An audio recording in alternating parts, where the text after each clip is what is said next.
can see me, if you can.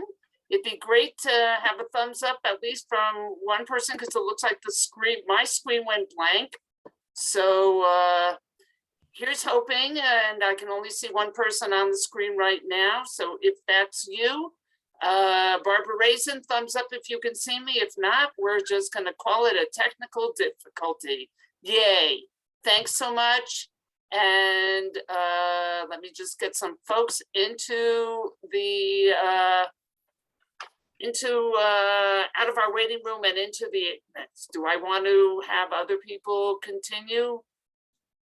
What's that question? Miriam, help me. This will stop others screen sharing. Do you want to continue? Well, you're the screen sharer par excellence, so I'm just going to say no and hope that works out. All right, so here we have that. Thanks, Naomi, for putting in that you can see me. I'm looking forward to a day that we're both at King Soopers in Denver at the same time. Meanwhile, first of all, welcome everybody to the grand finale as the curtain comes down on not one, not two, not three, but 13 sessions. Can you believe it? 13 sessions of Jewish Broadway starting last year in 2021 until tonight. Of course, we're going to ask our wonderful presenter to take it away in just a moment. But 13 is a pretty special number, not only because it's the age of mitzvot, if you happen to be a guy, but 13 comes into play in not quite 2 weeks from now, when we are very tired after our Seder and saying, oh, come on, we did Diana, we ate. We found the Afrikomen. Let's get this over with. But really, there's a great song, Echad Miyodea, who knows one, that goes from one and thanking God, the master of the heaven and the earth, to going to 13, which is 13 other ways that God is great. I'm not going to sing the whole song. Relax. We're going to ask Mimi to take it over in a moment. Mimi, our girl of Denver, I would love to say I would hand you a special award dedicated directly from you through the very first Tony Award person for whom it is named, Antoinette Perry, another Denver native. But take it away now, because we're all delighted to listen and learn more about the superheroes of Broadway. Take it away. All right. So tonight is a little bit different. I actually will have a co-presenter towards the end, who's a friend of mine. It will be Kate Crane, and who has some personal experience with one of the more infamous shows that I will be covering, that have covered in this, and she will go into that a lot more later. And for those of you who were complimenting the opening music, that was a fan-made, I found it on YouTube, mashup of 4 different CW, DC TV shows of Arrow, The Flash, Supergirl, and Legends of Tomorrow, that was done in honor of a rather large TV event called Crisis on Infinite Earths, which, if you were noticing, happens to be where the title of tonight's presentation, Superheroes Take Broadway, Crisis of Infinite Musicals, comes from. So let's begin and figure out what in the world are superheroes doing on the Great White Way, or at least attempting to be. So first off, we have our first poll of the evening. Who is considered the first superhero? So our options are Robin Hood, the Man in the Iron Mask, the Scarlet Pimpernel, Jack the Ripper, or Zorro.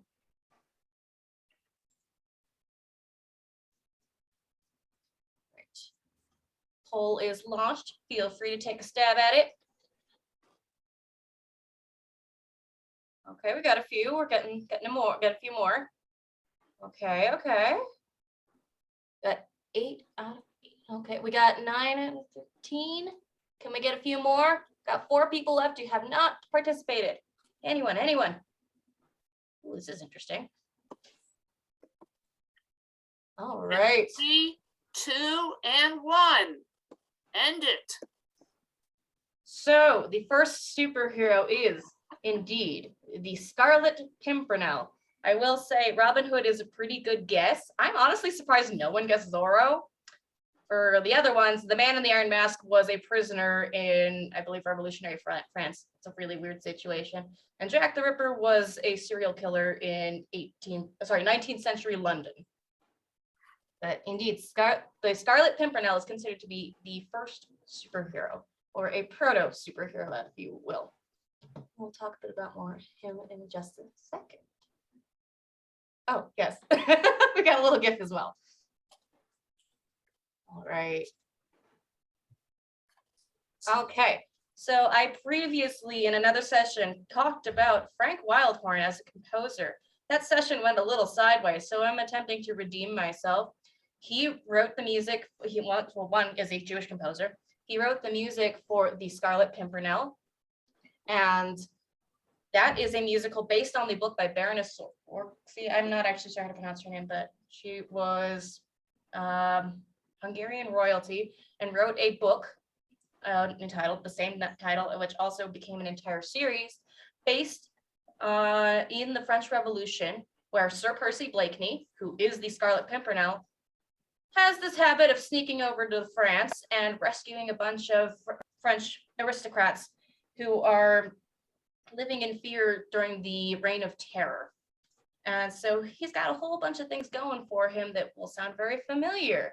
He plays up that he's this foppish man who is quite stupid, doesn't care about much of anything. He's very rich and just lives this wonderfully lavish life. But in reality, he's running off to France and rescuing all these people using clever daring do and all of that, which, like I said, probably sounds very familiar if you think about some superheroes. I'll try and get rid of. There we go. All right. So this was one of the things that went sideways in my first presentation. This is a song called The Creation of Man, which is a great song in general from the Scarlet Pimpernel. It also kind of displays, maybe in an over-exaggerated way, that way that men's fashion used to be a lot more fun than it is now, where everything is just kind of boring and the same, and it has been the same for about almost the last 100 years. This is a bit more colorful, but it also illustrates this foppish character that Percy created and plays up to try and dissuade people from thinking, oh, well, surely he's the Scarlet Pimpernel, and surely he's the one doing all of these things. This is this character that he creates.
when men's fashion used to be fun.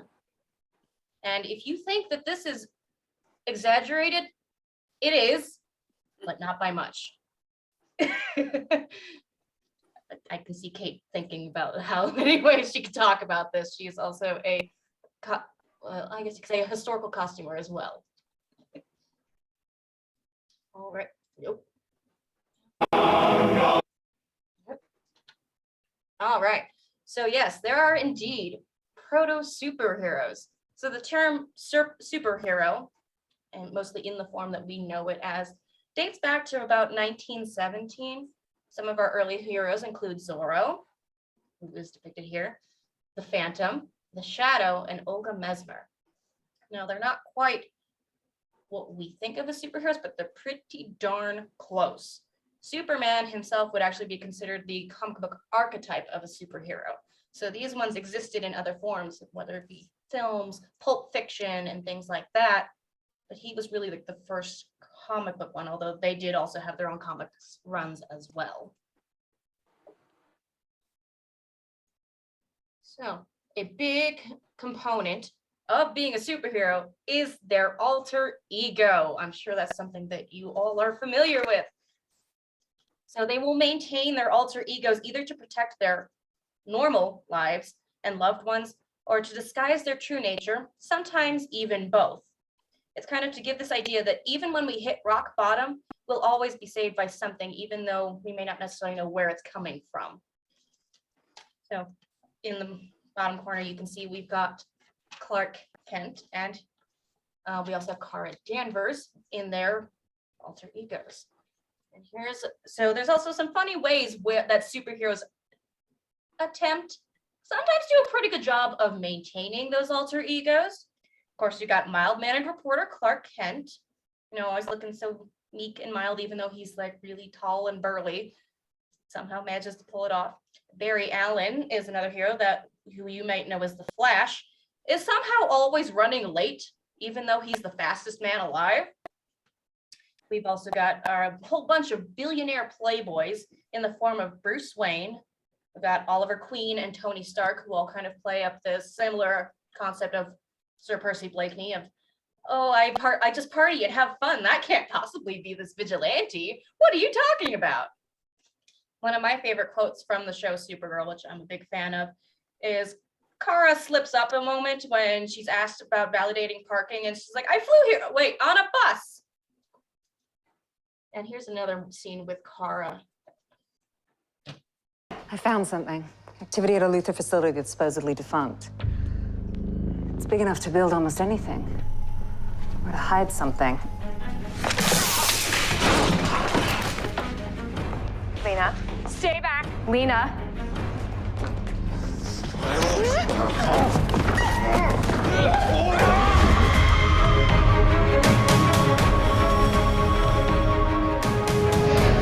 Drop something.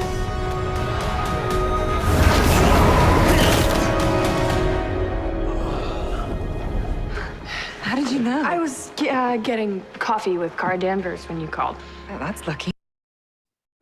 So that is very much an ongoing thing in Supergirl, of that Lena knows both Kara and Supergirl, but they're totally two different people. One just wears glasses and is totally not the same person at all. Somehow that manages to work. So our next poll is, what is Superman's Kryptonian name?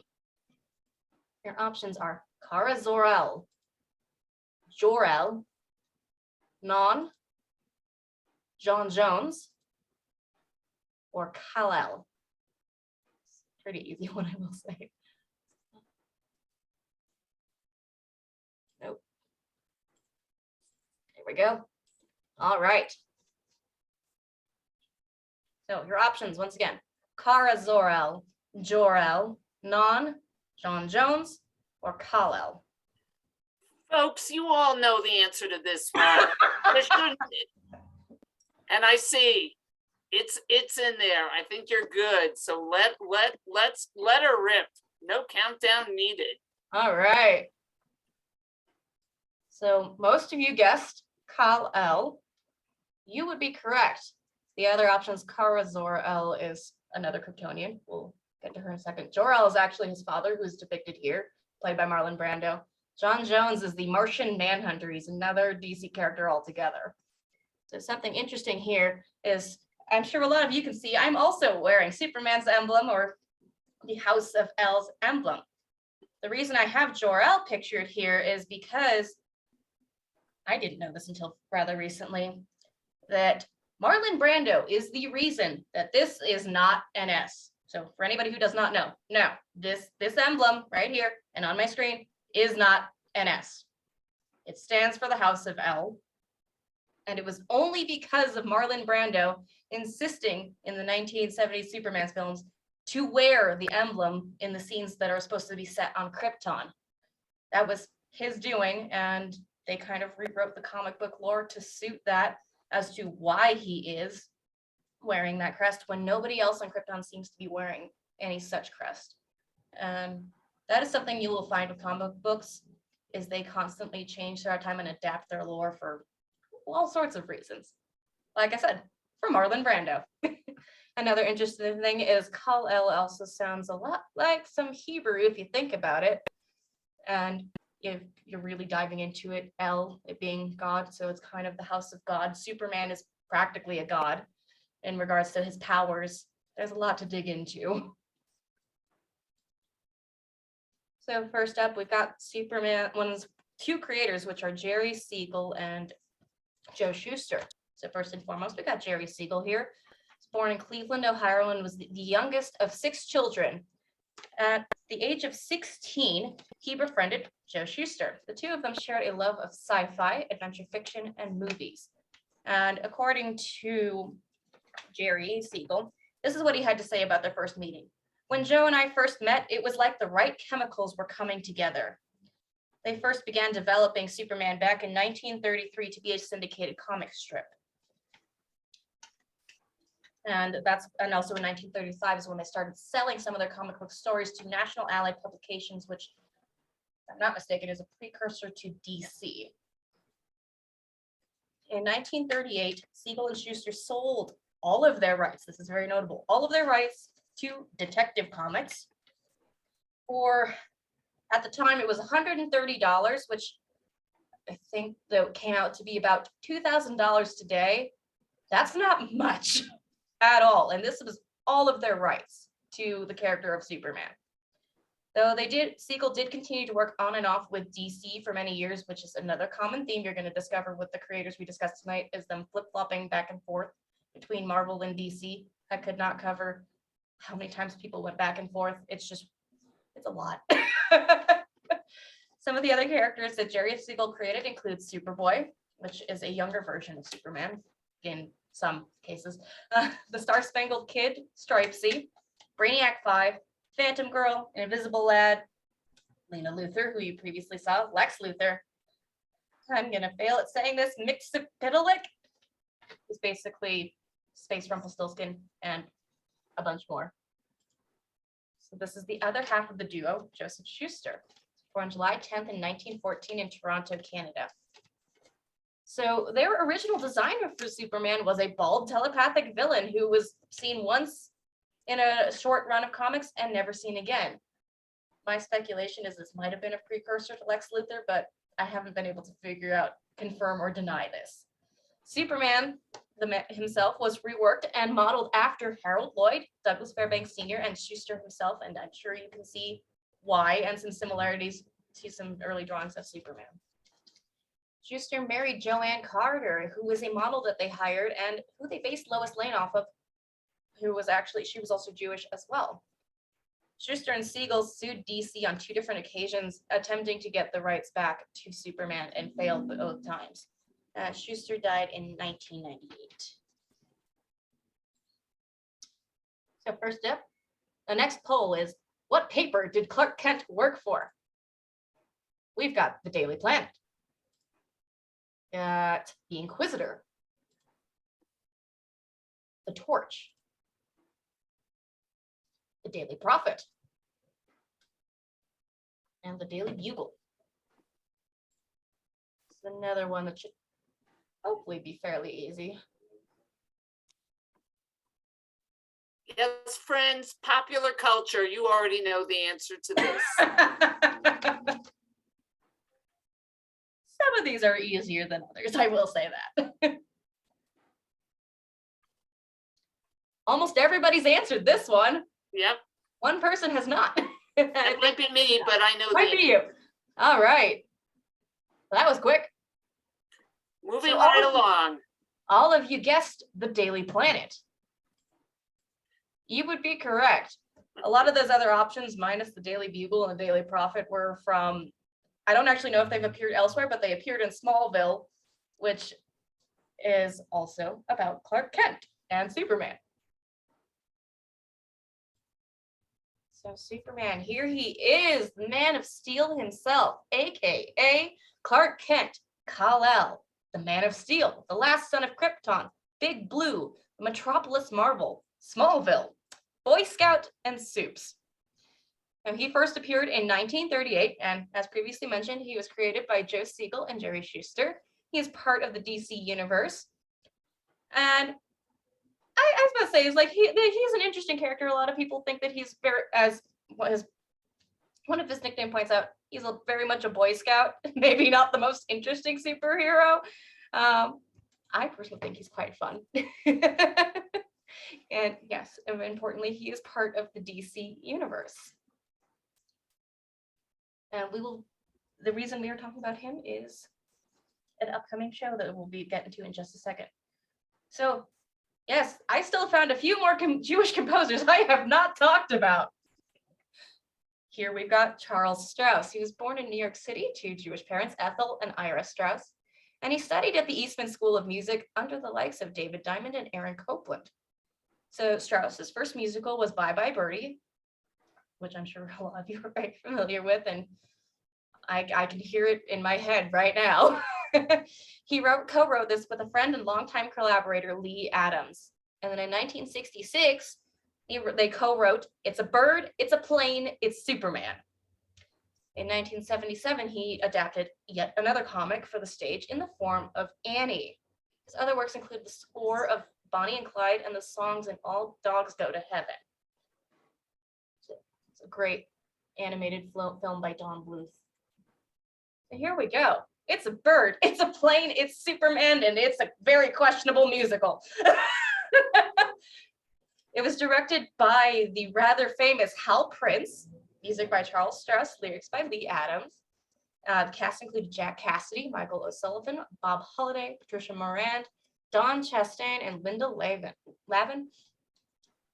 So the story of It's a Bird, It's a Plane, It's Superman is kind of your average Superman story. However, they didn't really keep most of the big Superman people other than Clark and Lois.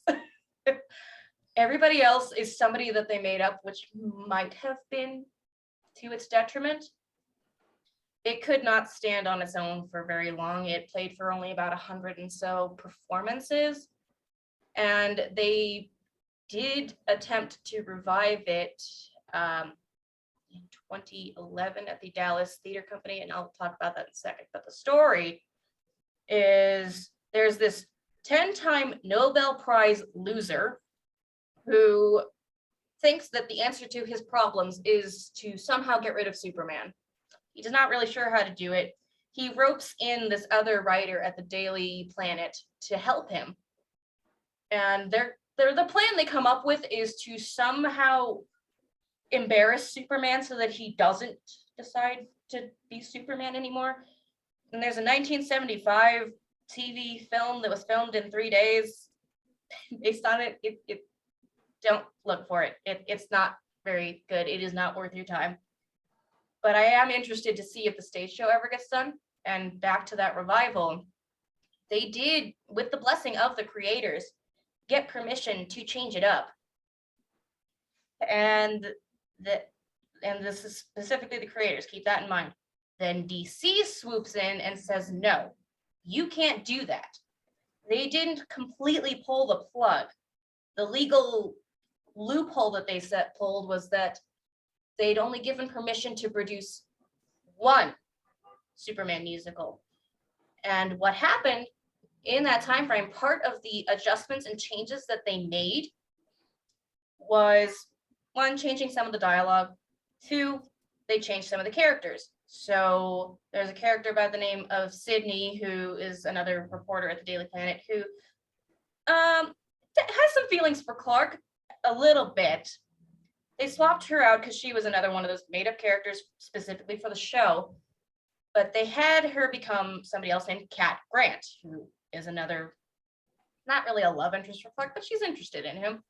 They swapped out, I think, the main villain for Lex Luthor, and other such things is what they continue to do to kind of draw people in a bit more. And apparently that was enough changes for them to say, this is a whole new musical, even though it's the same songs and all of that.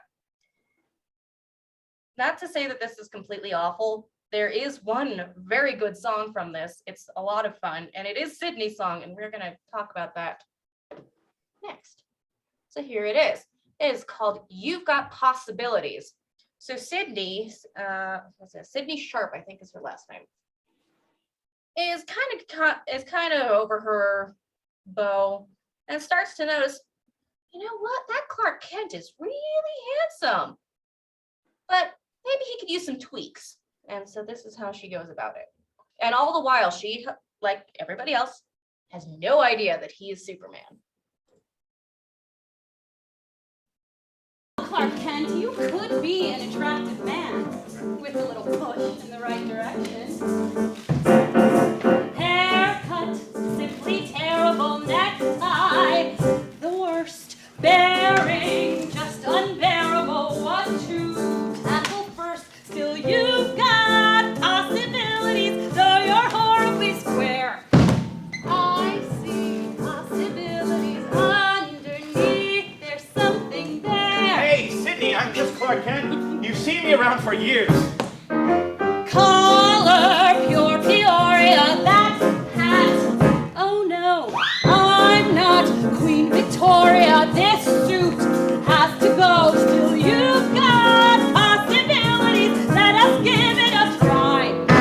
I see possibilities, maybe more than meets the eye. Have you ever considered contact lenses? No. Don't back away. Come on, unbend. Why can't I be your little friend? Baby, you're improvable. It won't take long. Mountains can be movable if the spirit's strong. You've got possibilities. Takes a woman to tell. I see possibilities. Let me pry you from your shell. Hey, now, wait a Oh, minute. relax, honey. I'm not gonna bite you. Yet. You won't be shy when I get through. Come on and roar. You tiger, you. Somewhere way down deep in you, there's life.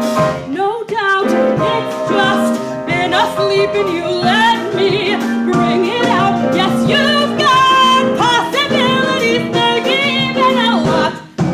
Red hot possibilities. Why be shy and ill? I see possibilities. You don't even know. You got.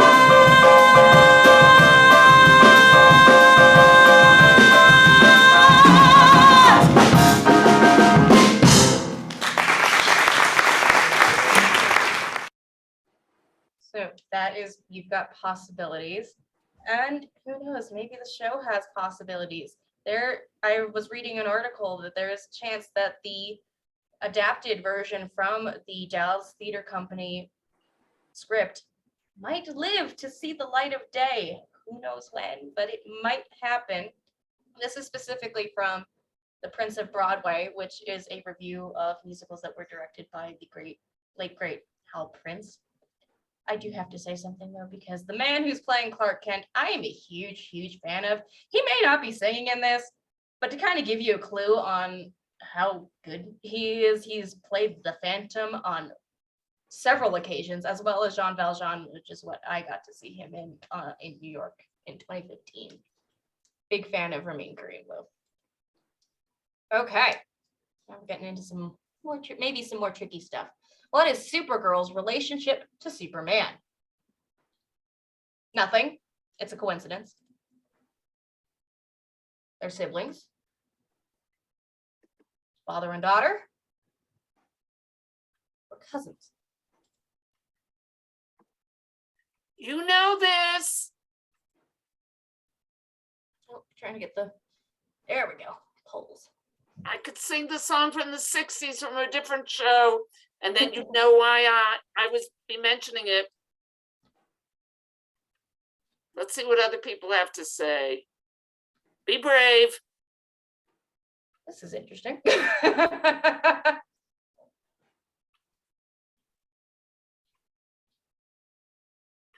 Okay, any more?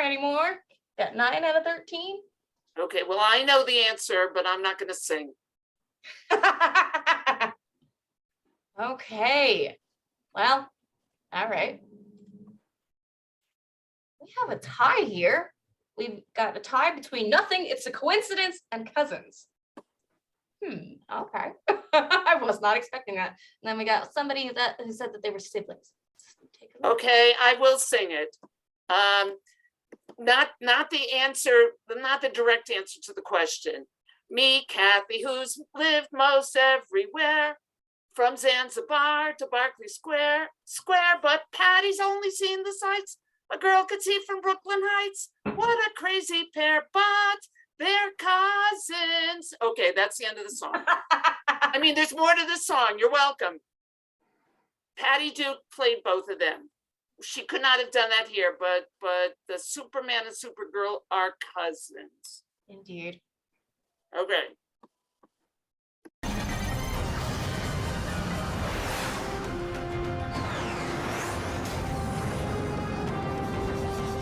Supergirl.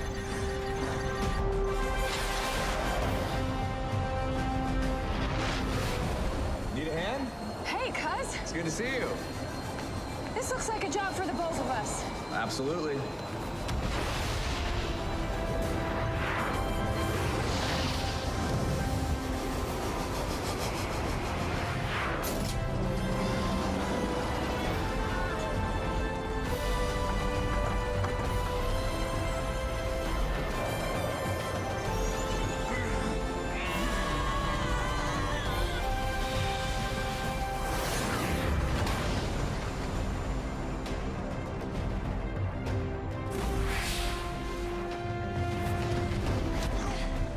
Awesome. I mean, that was terrible, but it was awesome. We've never saved anything together. I know. I've dreamt of this moment. Two of us teaming up. Me too. I usually say hi. Me too.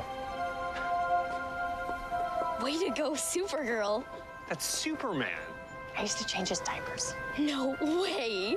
I'm not exactly sure you have to tell them that. No, I think I really do. Okay. To answer Carol's question, I saw there, I don't know about their grandparents. In regards to exactly how they're related, Kryptonian naming conventions are actually kind of like some Hebrew ones. So Kal-El, they're both from the house of El. So his father is Jor-El. Kara's father is Zor-El, and she is Kara Zor-El. Zor-El and Jor-El are brothers. So that's how they are related. So this is Supergirl, or Kara Danvers, Linda Lee, Linda Danvers, Kara Kent, Linda Lang, Kara Zor-El, Kara Nizu, the Girl of Steel, and the Stanhope Sensation. So she did not appear until like the Silver Age of comics in 1959 and was also created by Joe Siegel and Jerry Schuster. She's also part of the DC universe. Why is she in this? Because she was in a musical episode, which we're going to talk about next.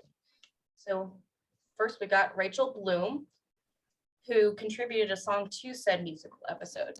If you are familiar with the TV show Crazy Ex-Girlfriend, that's basically her. That's her work. She was born on April 3rd, 1987. Happy birthday. She was turning 35 today. And Manhattan Beach, California, to Jewish parents. And she graduated from 2009 from the NYU Tisch School of the Arts. After graduating, she performed at the Upright Citizens Brigade Theater in April 2010. She wrote and sang a song called Fuck Me, Ray Bradbury, which was inspired by her favorite book. And actually, there are pictures that prove that Ray Bradbury did see this video. It is, I believe, on YouTube, and that's kind of how she got her fame. In 2013, she released an album called Suck It Christmas, featuring a song called Hanukkah Honey. In 2015, she filmed a 30-minute pilot for Showtime that was picked up by the CW as Crazy Ex-Girlfriend. You're going to hear a lot about the CW, I'm sorry. That show earned her a Visionary Award from the East West Players because they actually had some non-conventional casting and having an Asian man being like the romantic lead in this show. So that earned her that particular award. She's worked on a lot of other projects, including Robot Chicken, Bill Nye Saves the World, and the musical episode of the CW's The Flash. So yes, there is a musical episode in a superhero TV show, which seems a little silly until you look at the cast of all of the CW DC shows, or at least for a time, who they had. Because the cast of this includes Grant Gustin, who's pictured here, and Melissa Benoist, so that's the Flash and Supergirl, if you're keeping track. Victor Garber, John Barrowman, Jeremy Jordan, Jesse L. Martin, Chris Wood, and Darren Criss. They just had this plethora of Broadway people at their disposal and decided to make good use of it. And they actually do tie it back into the plot, although the episode itself is a fairly decent standalone. If you want to go and check it out, it is on Netflix. It's a lot of fun. The idea of the show, so it's called Duet. They did a little crossover.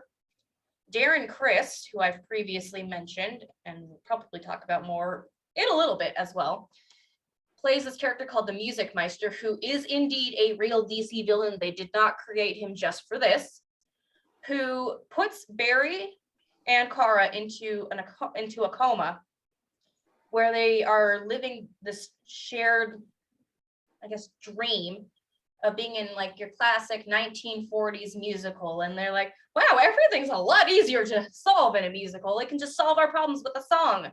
Because it has been previously established that both Barry and Kara are huge fans of musicals and theater. And previously, the two of them were starred in Glee, along with Darren Criss. They've all got some very strong theater backgrounds, with also Melissa Benoist being a Colorado native who performed quite a bit at the Town Hall Arts Center in Littleton, if you are familiar with that, which is a lot of fun.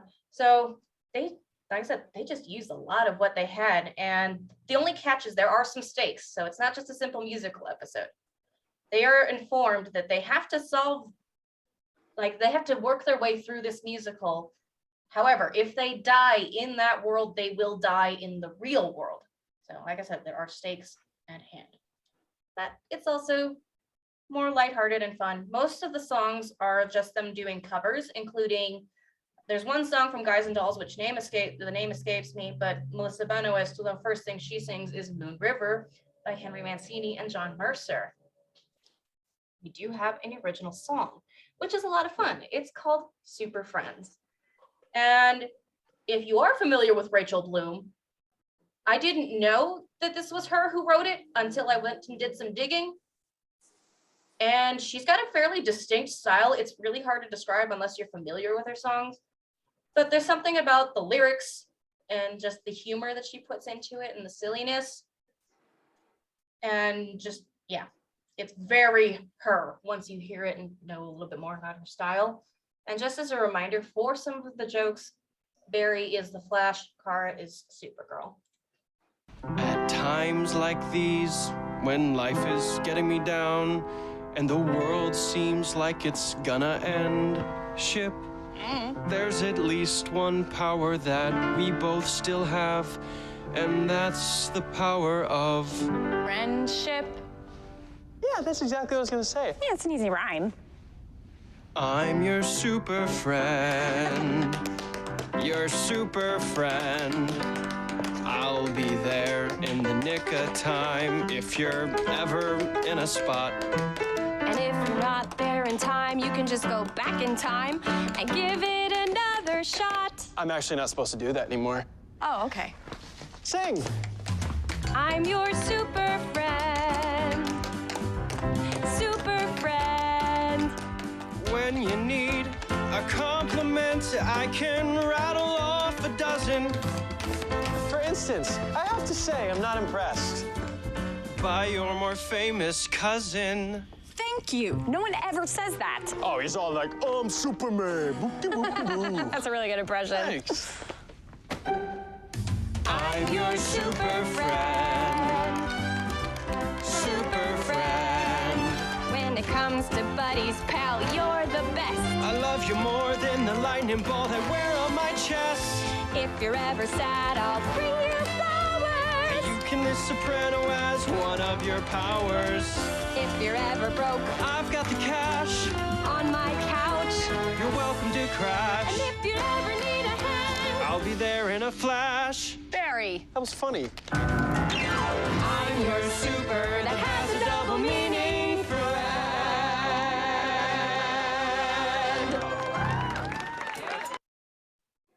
And yes, that is actually them dancing.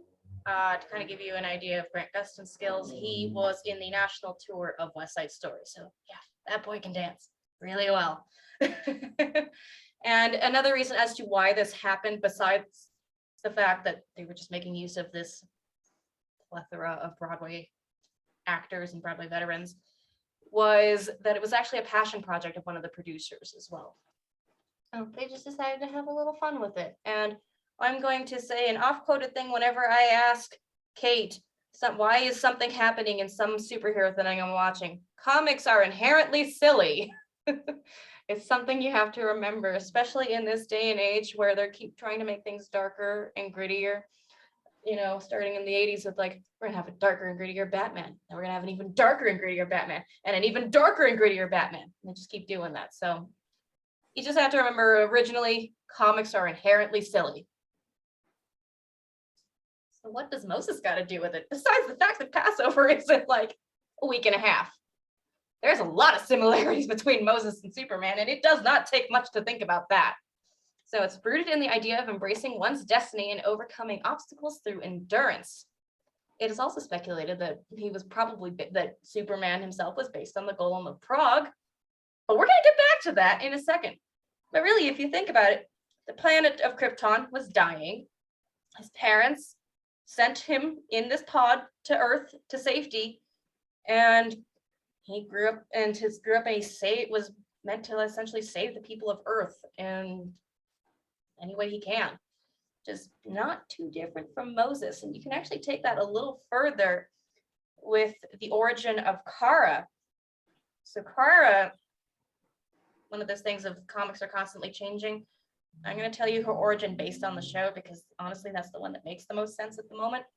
She was sent to look after Kal-El, who was the baby at the time. However, her pod got knocked off course.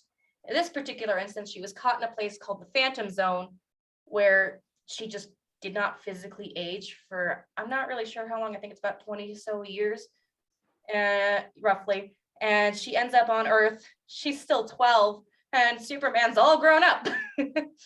And so she goes from being the older cousin to younger. So like I said, comics are weird. You just got to suspend that disbelief about how that works and why that's happening. But you know, that could also be compared to Miriam watching Moses from the river as well. But yeah, we're definitely going to get back to the Golem thing. Here's something fun. What company is owned by the Luthers? And when I say the Luthers, just throwing it out there, I mean like Lex Luthor and Lionel Luthor and all those people. So we got Queen Consolidated, Star Labs, Luthor Corp, Obsidian North, and Catco Media.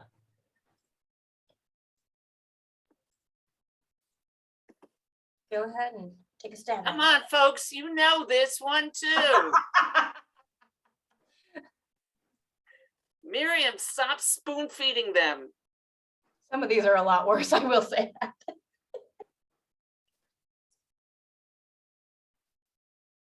Okay, I think we're done with that one. Okay, I got 10 out of 15. Any others? Any others?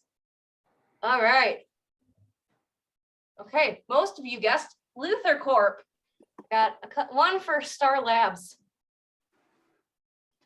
It is indeed, as obvious as it sounds, Luther Corp.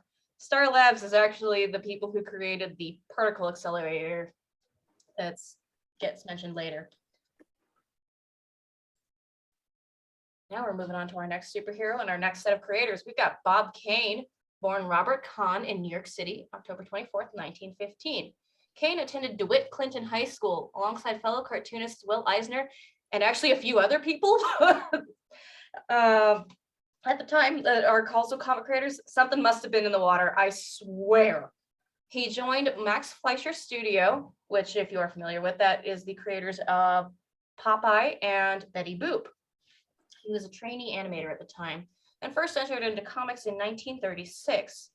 In 1939, following the success of Superman with Action Comics, the editors scrambled to come up with something equally popular, and the result was the Batman, which he created with Bill Finger. And this character debuted in Detective Comics number 27 and was quite a hit. So his other characters that he's created included Two-Face, Catwoman, and Scarecrow. Kane retired from DC in 1966 and decided that he would rather focus on fine art. And in 1989, he published his autobiography, Batman and Me.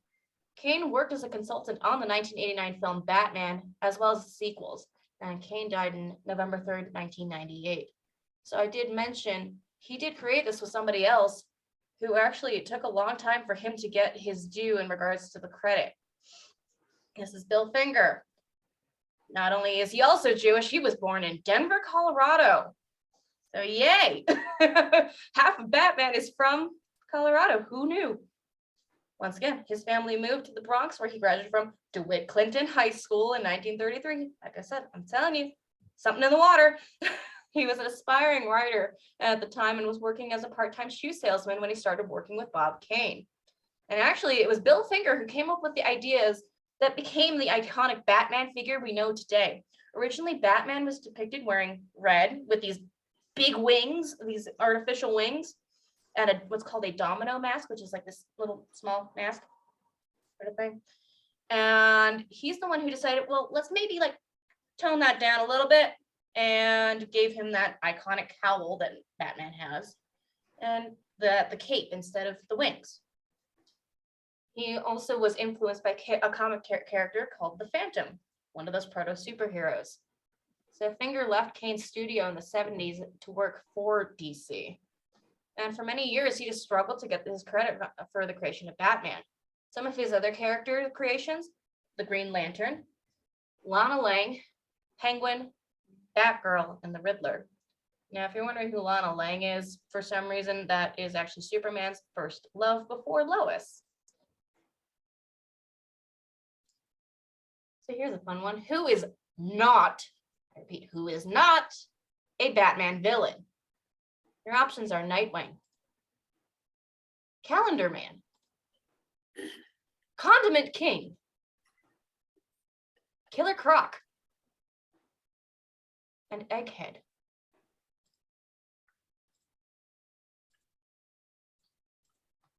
Okay, I'm stumped. I told you it said it was gonna happen at some point. Okay, we got a few. Any more? We got 6 out of 13.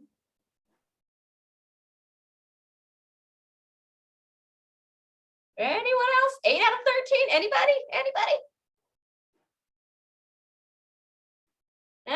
No? Okay. All right. So most of you guessed Nightwing. And you are indeed correct. Nightwing is essentially actually the grown-up version of Robin, that is Dick Grayson. Your other options that people guessed most popular were Condiment King and Killer Croc. Yeah, those are all real villains. once again, comics are inherently silly. And particularly Batman, who's got this a really extensive rogues gallery. A lot of them are really weird. And like even Egghead was portrayed by none other than Vincent Price at one point. So Batman, here we go. Bruce Wayne, the Dark Knight, the Caped Crusader, the world's greatest detective, defender of Gotham, the Bat and Bats. So a lot of people know the story of Batman, and it all has to do with, a lot of vengeance. His parents were killed by a mugger, leaving actually a film of Zorro, depending on which version that you read. And if you're wondering why the world's greatest detective is on there, because a lot of films have steered away from this in more recent years until this most recent film. Batman was not supposed to be a superhero. He was a detective in Detective Comics, which is the precursor to DC. Like I said, he first appeared in 1939, quickly following Superman and them trying to kind of keep up with the hype. It was created by Bob Kane and Bill Finger and is part of the DC universe. And he's one of those billionaire playboys. His family owns Wayne Enterprises. He's got a lot of money to get all these fun and cool gadgets that you see that, we got the Batmobile, we got the Batarang and the Batcave. Like there's a lot. He's got a lot of gadgets. Because unlike a lot of the other superheroes, he doesn't have powers. He's got his fists and he's got his gadgets. This is definitely something I'm sure a lot of you have not heard of. There is indeed a Batman musical. It is called Holy Musical Batman. And music was by Nick Gage and Scott Lamps. The lyrics by Nick Gage. The book by Matt Lang and Nick Lang. So it premiered the 22nd of March in 2012 at the Hoover Levin Theater in Chicago. The cast includes Joe Walker, Brian Holden, Nick Lang, Dylan Saunders, Lauren Lopez, Jamie Lynn Beatty, and Jim Pavolo. So a few sessions ago, I mentioned a little something called Star Kid. This is one of their shows and very much leans into the silliness that is comics. And if you do want to see it, it is on YouTube. It's all there and put out by them. So it's not a bootleg or anything like that. And it's kind of hard to describe because Batman is kind of like how he meets Robin and dealing with, in a very comedic way, one, his issues with Superman. And two, is like that he's very lonely all by himself in the Batcave and just him and Alfred. And so how he goes about fixing that and maybe not the best ways. And so Star Kid is a group from the University of Michigan State University. And their first show was a Harry Potter musical starring Darren Criss as Harry Potter. Pretty much this entire cast list that I've got here, which is not everybody who was in it, was in a Harry Potter musical, such as Joe Walker, who was notably playing Lord Voldemort, who's here playing Batman, or Dylan Saunders, who was Dumbledore, and he plays multiple characters, including Green Lantern. My personal favorite is Lauren Lopez, who made one heck of a name for herself playing Draco Malfoy, and here is playing, Kate, I'm blanking on his name.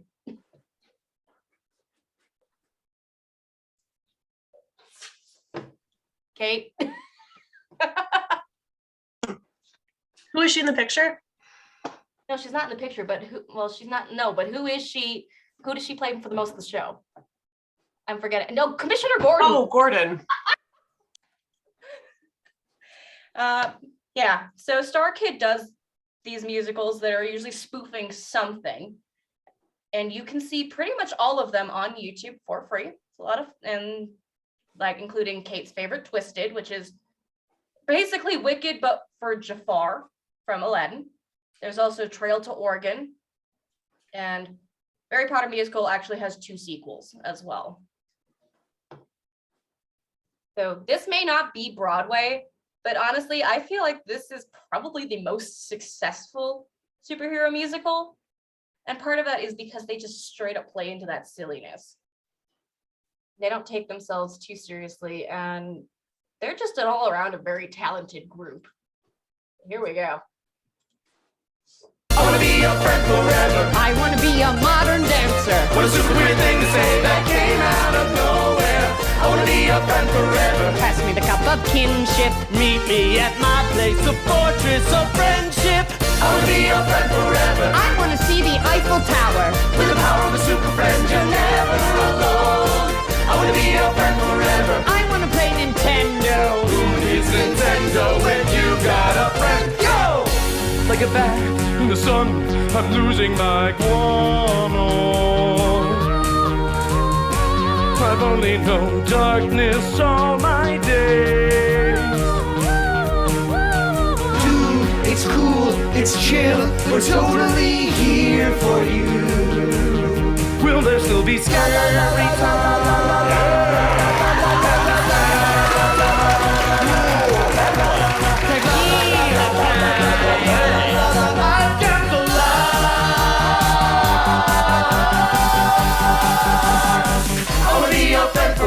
I want to meet the Dalai Lama. With the power of a super friend, you're never alone. I wanna be your friend forever. I want to learn to play the banjo. Who needs a banjo when you got a banjo? I wanna be your friend forever. I wanna be your friend forever. I wanna be your friend forever. I wanna be your friend forever. Finally, I found a friend. I finally found a friend.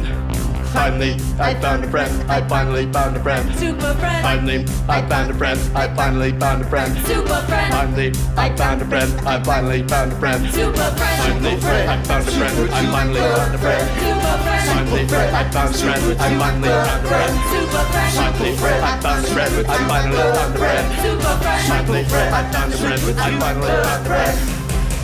One man, many friends, going down a road that never ends. Super friends, super bros, super hearts with super souls. We're like long lost brothers who found each other and love each other like family. We're like long lost brothers who found each other and love each other like family. We're like long lost brothers who found each other and love each other like family. We're like long lost brothers who found each other and love each other like family. We're like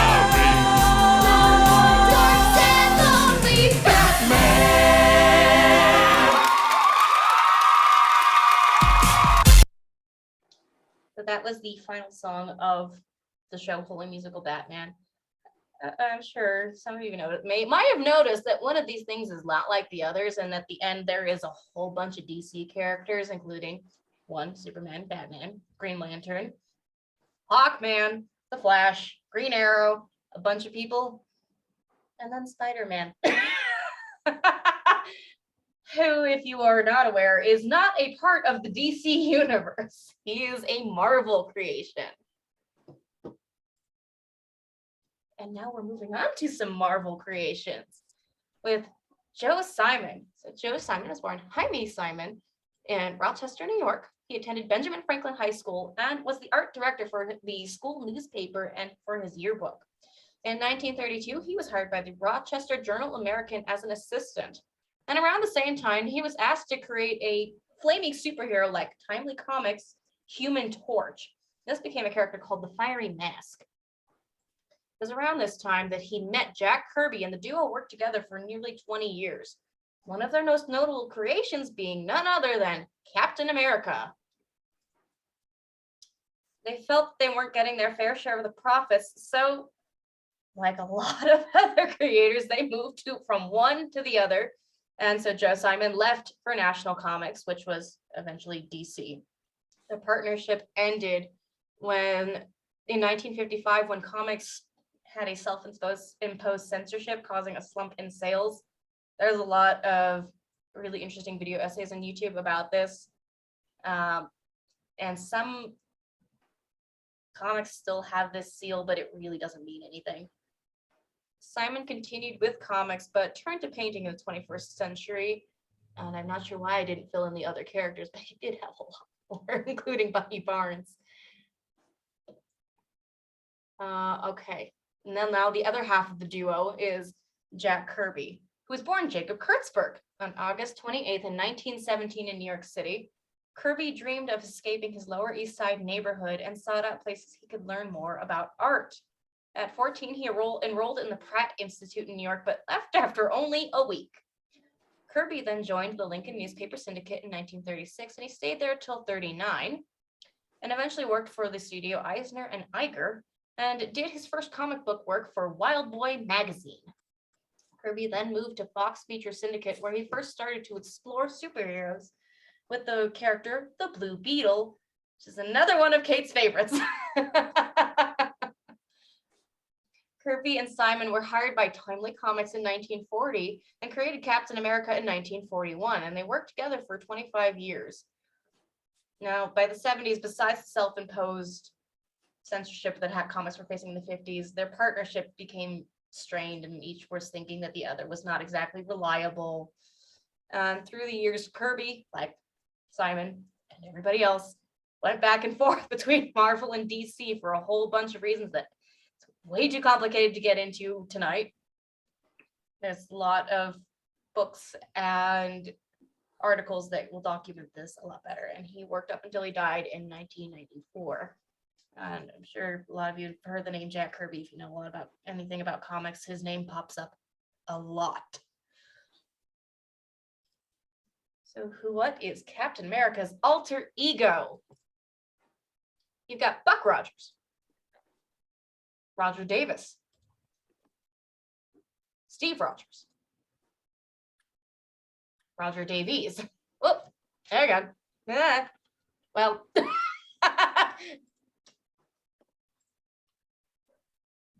can pretend you didn't see that. I totally gave it away by accident, but if anybody saw that. Okay. Half. I got half everybody. I say this is another one of my easier ones.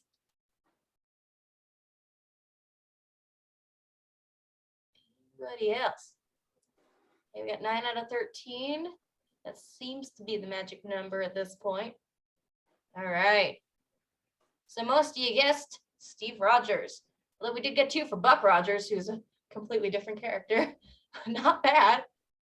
Roger Davies is actually a Harry Potter character. I was just throwing that in there to mess people up. But yes, it is indeed Steve Rogers, depicted here by Chris Evans, part of the rather commonly referred to attractive collective of Chris's from the Marvel Universe. And he plays Captain America, aka Steve Rogers, Cap, the First Avenger, Captain Dorito, Capsicle, America's Golden Boy, the Star-Spangled Man with a Plan. And I think like half of those are nicknames that Iron Man gave him, or Tony. Well, one of them is, okay. First appeared in 1941 and was created by Joe Simon and Jack Kirby and is part of the Marvel Universe. I can't go into his origin too much because that's part of a question. So we'll talk about that when we get there. So there is a little thing called Rogers the Musical with music by Mark Shaman, and it opened 2024 in the Lunt-Fontanne Theater in New York. And the cast including Tom Feeney, Aaron Niedrich, Harris Turner, Jason Scott McDonald, Megan Manning, Nico DeJesus, and Adam Pascal. You're probably wondering, what do you mean opened in 2024? Yeah, what do you mean? It is because it is from, well, it's mentioned a few different times, but the Marvel Universe is actually kind of ahead of us in regards to its timeline, in regards to like the movies and the TV shows. So Hawkeye, I think it's a fairly recent show on Disney Plus, which is well, of course, a lot of people know Disney owns Marvel now. They reference it in some of the newer Spider-Man movies. You see posters and things like that, but then they actually put some songs together that pop up throughout Hawkeye the musical. Sorry, Hawkeye the TV show, Rogers the musical. It is kind of, and I'm sure you can see by the depiction of the posters here, a little bit of a spoof on Hamilton in regards to like the style and the popularity of it. And the character Hawkeye, or Clint Barnes, goes to see it and sees himself depicted on stage and is not having a good time while it's happening. So it just crops up and it's kind of become a fan favorite thing, but it actually has songs. It actually has, you know, some staging to an extent. And Mark Shaman is another Jewish composer who did Catch Me If You Can and Hairspray, among other things, and Smash, which recently was greenlit to kind of become a new Broadway show. They're actually going to adapt that finally. Been saying it's going to should happen for years now, but it's finally happening. So the chances of Rogers the Musical actually happening, it could. It really could. Who knows? Admittedly, they don't have a full repertoire of music like they did with Smash, but it could happen. So here you go. And it may smell, but we like that sink. We lived through the 80s, and this too shall pass. Avengers assemble and kick some ass. Save the city, help us win. Save us all from the state we're in. Things look dark, but I know this can't be the end. There's a future, and I know that with the strength you bring us, we rise again. Avengers unite, 'cause we've got to hear you say, I could do this all day.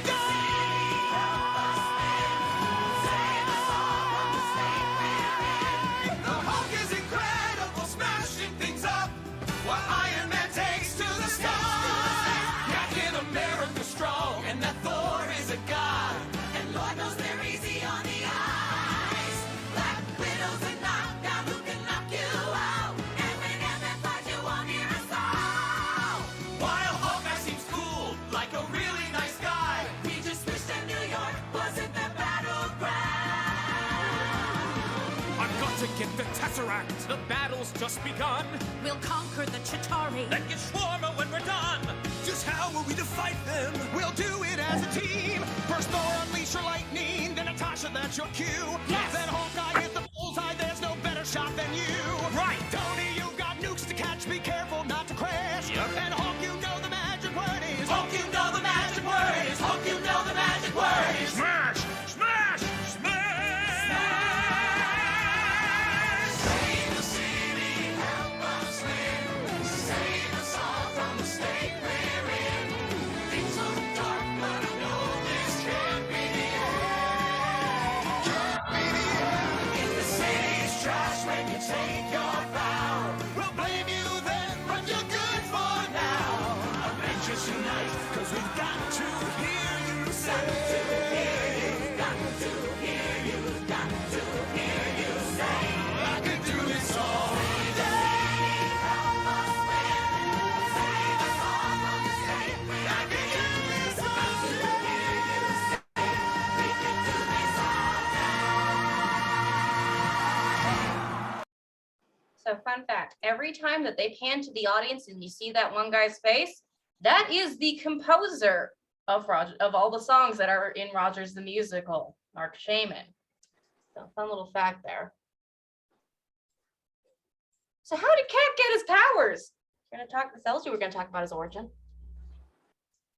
So you got a particle accelerator explosion, spinach, Serpu serum, a radioactive spider, or he picked up an enchanted shield.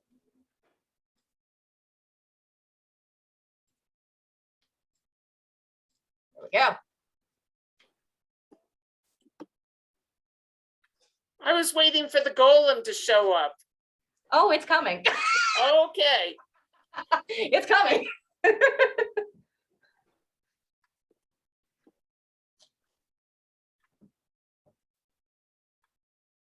Well, I'm glad you guys have taken the college entrance exams. You always have to rule out two right at the beginning. All right. Okay. We have a tie between a particle accelerator explosion and super serum. And we got 2 for the enchanted shield. It was super serum or super soldier serum, depending on who you ask. the other options that I gave you that you picked. So one, the particle accelerator explosion is actually how Barry Allen, the Flash, got his powers. Enchanted Shield, I made that one up with the help of Michal Pier. I'm sure a lot of you know her. And so this is actually one of such panels. So Steve Rogers was a poor kid from the Lower East Side who wanted terribly to enlist in the army, but he was not particularly strong and had also suffered from polio as a child, and somehow became the subject of this experiment by Dr. Reinstein, which is supposed to be a play on Einstein, who was a very popular, very notable figure at the time. And that's what gave him his notable strength. And if you're wondering why one of his nicknames is Capsicle, it's because he gets frozen in ice. And depending on when you pick up those later comics that he's featured in, is how long he's been frozen for, in Frozen in Time and Not Aging. So it was a lot longer in Captain America First Avenger than it was in like the 1960s animated TV show. So about the Golem. Yes, Carol, here it is.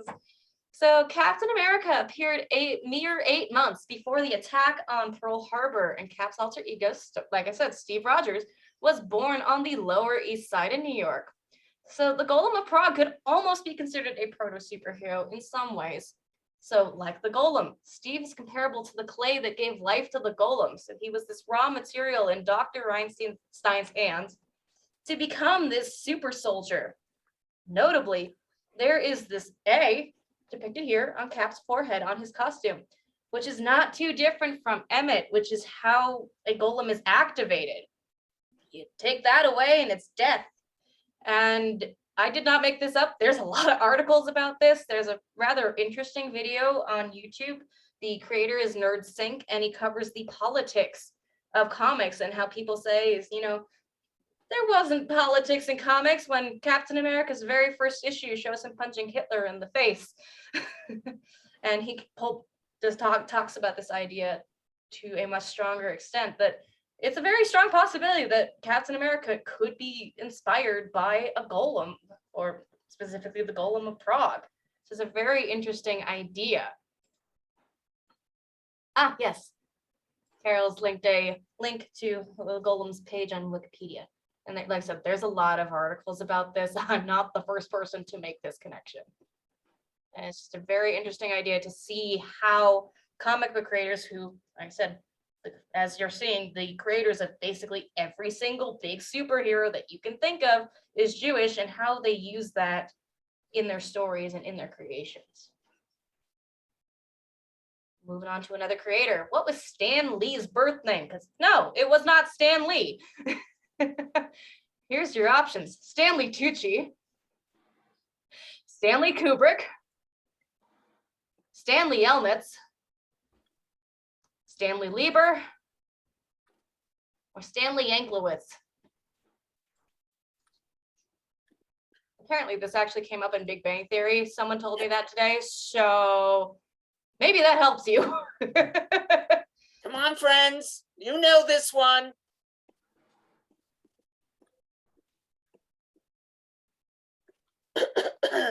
Okay, we got 7 out of 13. I think the rest of you know it also. Take away Stanley Kubrick, whoever you were. That's the wrong one. Ending the poll here. All right. Most of you guys stick correctly. Yes, it was Stanley Lieber. Yeah, Stanley Kubrick is somebody else. He directed 2001: A Space Odyssey, among other films. Stanley Elnitz is from the book Holes. Great book, great movie. Stanley Tucci, another great actor. Stanley Yanklowitz, I made that up. So indeed, Stanley Lieber. Now, you might be a little surprised as to why he decided to go for Stan Lee. It is not what I thought it was. I thought it was because he thought his name was too Jewish. Nope. Stan Lee always dreamed of writing the great American novel. And at the time when he was first doing comics, comics were considered to be very lowbrow, and he was embarrassed. He did not want to eventually write this great American novel and have people know that he worked on comics. So he adopted the name Stan Lee to kind of be like, okay, I can publish my novel under Stanley Lieber, but no, we are not doing that with these comics. So I think it's just a kind of funny and interesting idea. Not what I was expecting. So born Stanley Martin Lieber on December 28th, 1922. His parents were Jewish immigrants from Romania. And during the Great Depression, his family moved to Washington Heights. Early on, he was influenced by film actors such as Errol Flynn and books like The Scarlet Pimpernel. Lee worked part-time jobs writing obituaries and press releases for the National Tuberculosis Center and delivering sandwiches to Rockefeller Center and ushering at the Rivoli Theater. It's a lot of work. 1939, Lee became an assistant at Timely Comics, which is a precursor to Marvel. And in the 1960s, he became the Marvel Comics editor and was hired by Joe Simon. With a fun little bit of Jewish geography, Joe Simon's wife was Stan Lee's cousin. Lee made his comic debut in Captain America Foils the Traitor's Revenge in 1941. That same year, he was installed as the interim editor of Timely Comics following the departures of Jack Kirby and Joe Simon. During the start of the Silver Age, Lee was assigned to make a new superhero team like the Justice League, and the result was the Fantastic Four. His other creations include, and are not limited to, the Hulk, Thor, Iron Man, the X-Men, and Daredevil, and so many more. And I'm sure you're all very familiar with this very iconic face, and he's popped up in almost, except for more recent, every Marvel film in some cameo, in some capacity. He's even in, I think it's actually the very first Princess Diaries. It's kind of random. It's really weird and kind of funny. But yeah, he's in that. Lee passed away on November 12th, 2018. He'd only really stopped going to conventions, I think either 1 or 2 years prior, and he even attended Denver Comic-Con on a number of occasions as well. And now I pass my mantle off to Kate oh, actually, wait a minute. She told me to do this because she wants to hear what I have to say. All right.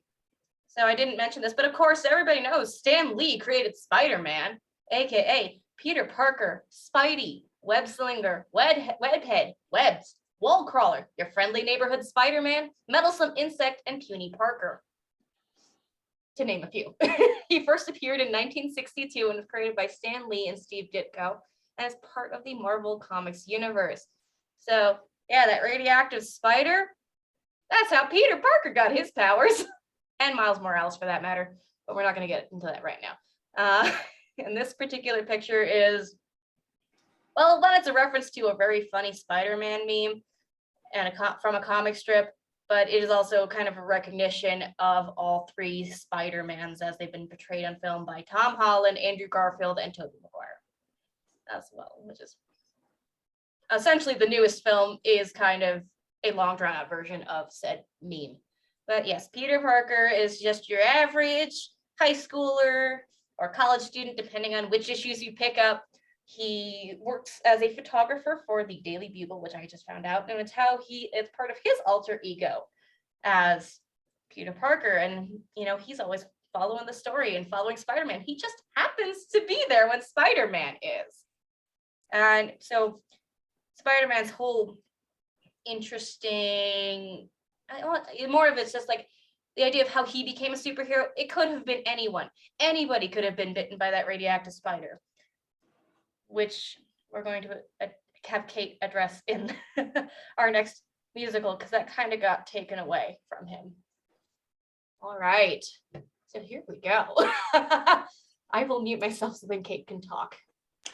One thing I'll add on his background is he was considered to be the first teenage superhero. Most of the time at that era, superheroes were generally younger adults or older adults, and Spider-Man was really the first teenager in high school, and he kind of created a lot of the cliches we see today about going to school, having a secret identity, trying to deal with home life, school life, and that balance as well. But as for, oh, and there's a quiz first. And this quiz is, who is often Peter Parker's love interest? Your choices are Pepper Potts, Lena Luthor, Mary Jane Watson, Selena Kyle, or Lois Lane. And Mimi's working her computer magic to get that to pop up.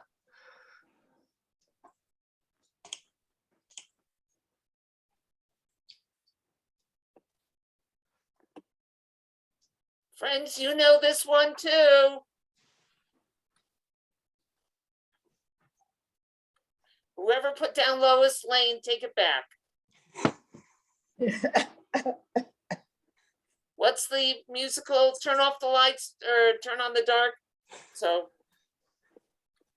Turn off the dark. there you go.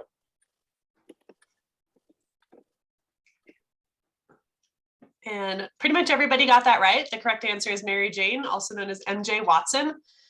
She's called different things in some different iterations. Sometimes she's been Michelle Jones in the most recent Spider-Man movies, but MJ is usually Peter's main love interest, although he's had others over the years as well. But Mary Jane is the love interest in this next musical that we're going to be talking about, which is Spider-Man Turn Off the Dark, versions 1.0, 1.5, and 2.0.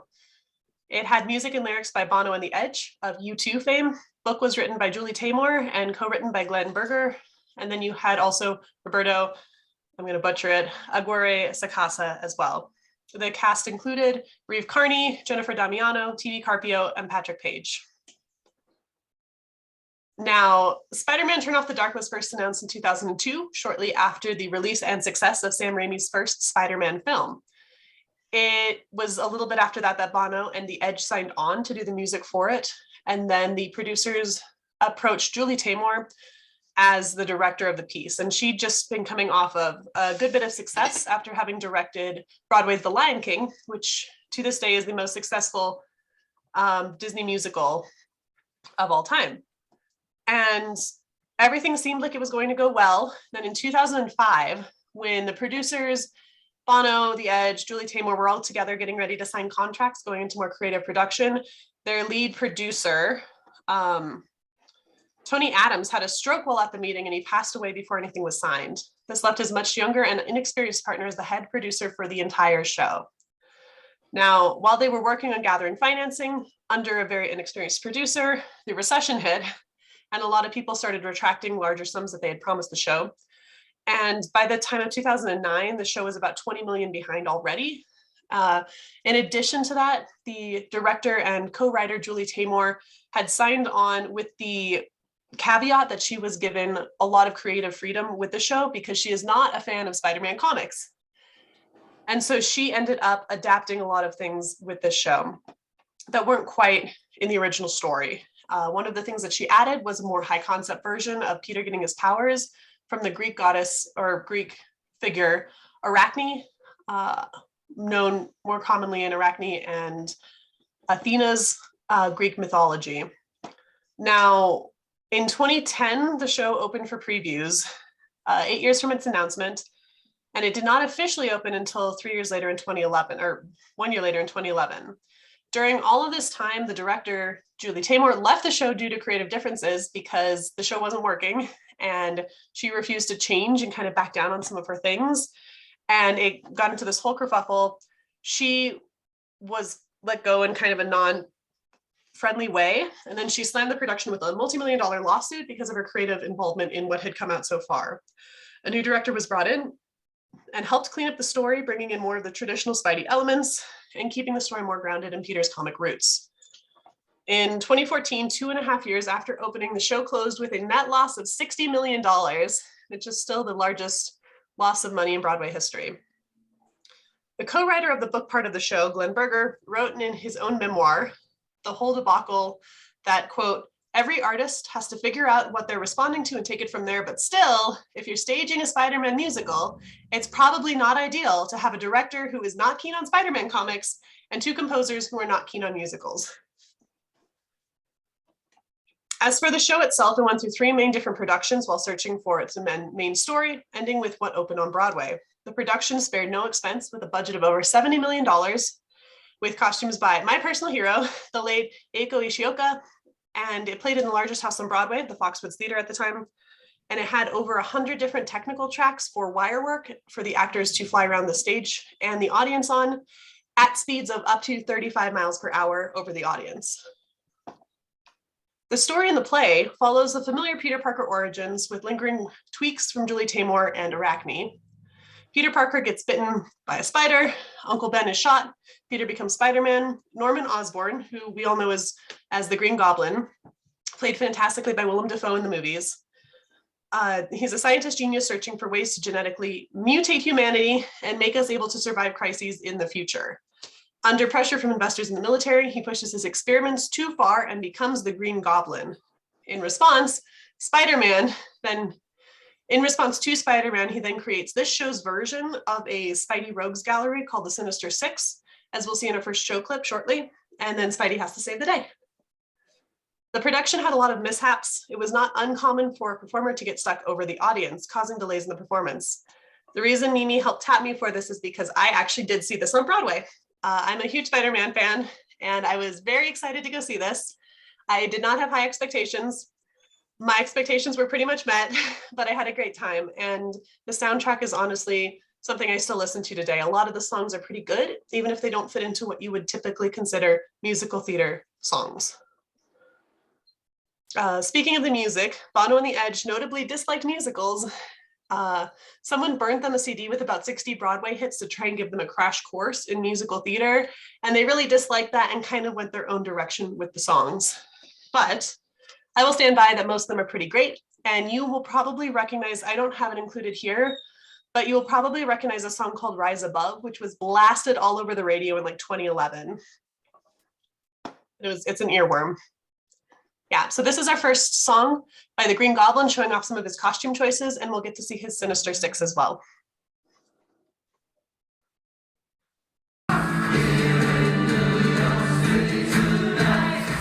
Yeah, my DIY project's rolling now. Hot out of the cheap spots of my family, the Sinister Six!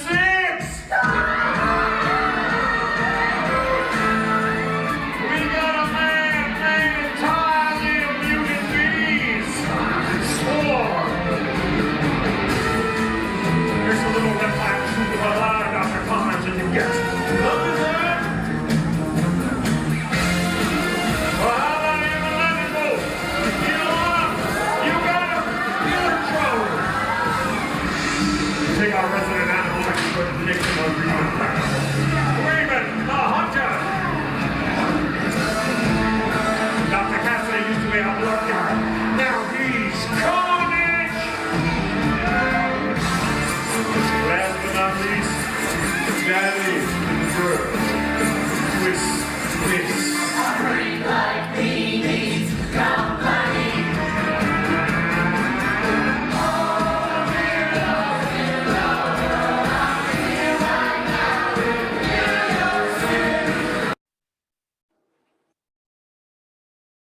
And that's our first clip, and we get a look at the Sinister Six.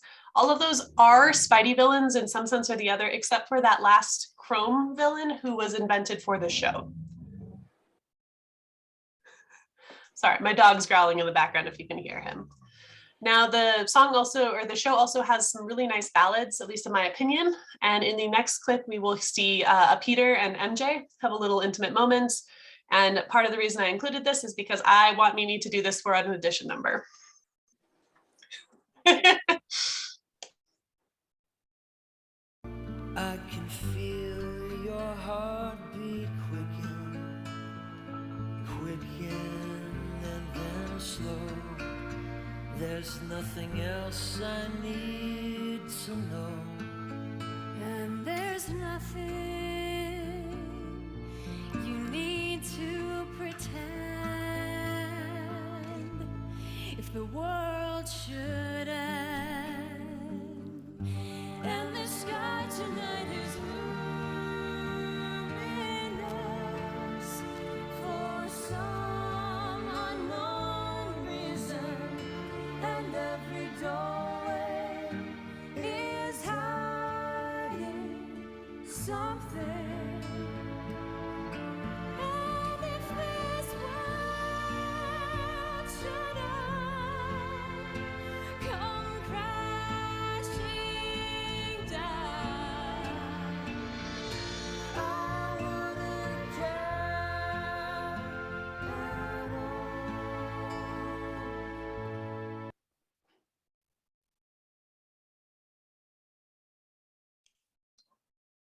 And that's the end of the Spider-Man Turn Off the Dark section. So I'll throw it back to Mimi.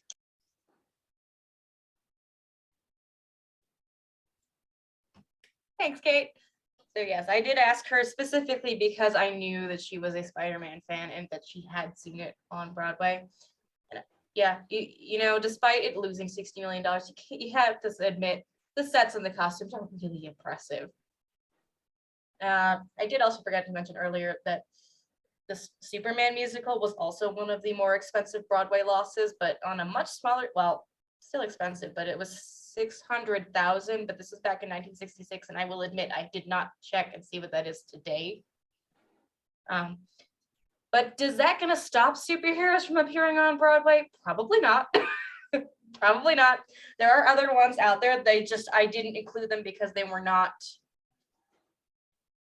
you know, established superheroes that appear somewhere. Like I think there's one called the Toxic Avenger as well. There's other things out there. I was focusing on musicals that contained a superhero lots of people already know and love. And just so happens that nearly all the creators are Jewish. And if you were keeping track, most of the composers in some way, shape, or form were also Jewish, including Mark Shaman, Frank Wildhorn, Charles Strauss, and Rachel Bloom. Kind of funny that how that all works out that way. As I think where we're going to end tonight. Oh, was that a chat? Oh, yes. Yes, thank you, Kate. She has actually been here at pretty much almost every single one of these presentations as well, and has also helped from behind the scenes as well, giving me other ideas and things, along with some other people, including my friend Michal Pier and Larissa Rosendale, lots of people. No, I could not do this alone.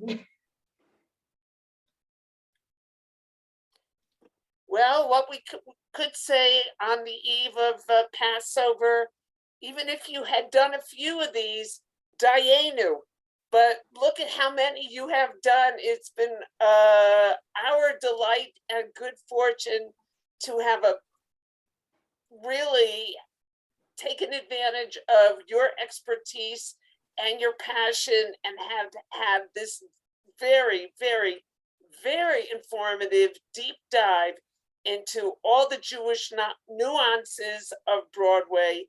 And yes, please, friends, take your emojis and your reactions and put your hands together. And we all say, I will say I did just get some information telling me that the Superman loss today would be 5.5 million. So definitely on a much smaller scale, and that to presently Spider-Man's losses would be equal to 75 million. friends, we thank you from coast to coast, down south in Colorado, in the East Coast, Indiana. It's been my delight to have met so many of you. And of course, you've got different ways you can reach out to us, ColoradoHebrewChorale.org. Let us know how you thought this all went down. You can reach out to Mimi, who many of you already know. We thank our supporters, which have included SCFD, the Scientific and Cultural Facilities District, the Bain Family Foundation, back when we got this started, Union Pacific, much more recently, a local foundation, MB Glassman. We're thrilled that, and of course, it's been about all of you. Any contribution you'd like to make to see that we now get to this next place, which is called trying to kick this into perhaps podcasts or making it even more accessible to everybody through our website. We're working on that now, and we welcome your suggestions, your comments, and not to mention your cash. So we're thankful. We wish everyone a joyous spring, a happy Passover. Stay healthy, stay safe. Lila Tov. Good night.